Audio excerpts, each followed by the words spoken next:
দর্শক, রমজানুল করিমের এই সুন্দর সময়ে চলুন আমরা প্রথমে মহাগ্রন্থ আল কোরআনুল কারীম থেকে চমৎকার কণ্ঠে তিলাওয়াত শুনে আসি। আলহামদুলিল্লাহ, চমৎকার কণ্ঠে মহান রবের তেলাওয়াত আমরা শুনলাম।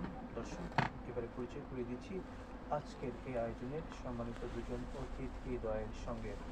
ঠিক আমার পাশেই রয়েছেন প্রখ্যাত আলেমীদ্বীন বিশিষ্ট ইসলাম চিন্তাবিদ হযরত মাওলানা সৈয়দ মারুফ আল হুসাইন, সম্মানিত পীর সাহেব, তাফিজিয়া দরবার শরীফ টাঙ্গাইল।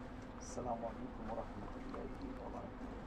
দর্শক, রয়েছেন আরও একজন সম্মানিত অতিথি মুহতারাম হযরত মাওলানা মুফতি শোয়েবুর রহমান হামিদি। আসসালামু আলাইকুম ওয়া রাহমাতুল্লাহি ওয়া বারাকাতুহু। ওয়ালাইকুম আসসালাম ওয়া রাহমাতুল্লাহ। আপনারা ভালো আছেন? জি, আলহামদুলিল্লাহ। কেমন আছেন? আলহামদুলিল্লাহ, আপনাদেরকে স্বাগত জানাচ্ছি আমাদের চমৎকার আয়োজনে। দর্শক, আমরা আজকে কথা বলতে চাই সিয়াম, রোজার গুরুত্ব, ফজিলত, তাৎপর্য এগুলো নিয়ে। সিয়ামকে আল্লাহ তাআলা ফরজ করেছেন আমাদের জন্য, বিশ্ববাসীর জন্য। এটার মধ্যে বড় কিছু হিকমত রয়েছে। আল্লাহ চান আমাদেরকে পরিশুদ্ধ করতে, রব চান তার ভয় আমাদের অন্তরের মধ্যে লালন হোক, এবং যে ভয়ের কারণে, যে তাকওয়ার কারণে আমরা গুনাহকে ছেড়ে দিই, অন্যায়কে ছেড়ে দিই, পাপকে ছেড়ে দিই।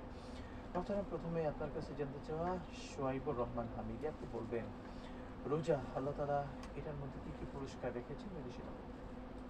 মোহতারাম, অসংখ্য ধন্যবাদ আপনাকে আমাদেরকে সুন্দর প্লেজে বসে কথা বলার জন্য সুযোগ করে দিয়েছেন। মহান আল্লাহ পাক রব্বুল আলামিন পবিত্র কোরআনুল কারীমে রমজানের যে কথাগুলো তুলে ধরেছেন, শুধুমাত্র যে উম্মতি মুহাম্মাদের জন্য যে রমজানকে সিয়ামকে ফরজ করেছেন তা নয়, এর আগেও আরও অনেক উম্মতের জন্য আল্লাহ তাআলা সিয়ামকে আদায় করতে বলেছিলেন।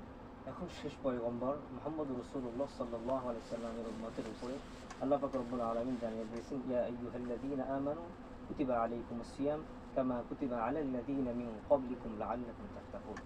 হে ঈমানদারগণ, তোমরা নির্ধারিত সময়ে রোজা পালন করো। আল্লাহ পাক আমাদেরকে সিয়াম পালন করতে বললেন। আমরা কেন সিয়াম পালন করব? আল্লাহ পাক আমাদেরকে তাকওয়াবান, বিশ্বাসী, ঈমানদার হওয়ার জন্য আল্লাহ তাআলা আমাদেরকে রোজা পালন করতে বলেছেন। দর্শক, রমজানুল করিমের এই সুন্দর সময়ে চলুন আমরা প্রথমে মহাগ্রন্থ আল কোরআনুল কারীম থেকে চমৎকার কণ্ঠে তিলাওয়াত শুনে আসি। আলহামদুলিল্লাহ, চমৎকার কণ্ঠে মহান রবের তেলাওয়াত আমরা শুনলাম। দর্শক, এবারে পরিচয় করে দিচ্ছি আজকের এই আয়োজনের সম্মানিত দুজন অতিথি দয়ের সঙ্গে। ঠিক আমার পাশেই রয়েছেন প্রখ্যাত আলেমীদ্বীন বিশিষ্ট ইসলাম চিন্তাবিদ হযরত মাওলানা সৈয়দ মারুফ আল হুসাইন, সম্মানিত পীর সাহেব, তাফিজিয়া দরবার শরীফ টাঙ্গাইল। আসসালামু আলাইকুম ওয়া রাহমাতুল্লাহি ওয়া বারাকাতুহু।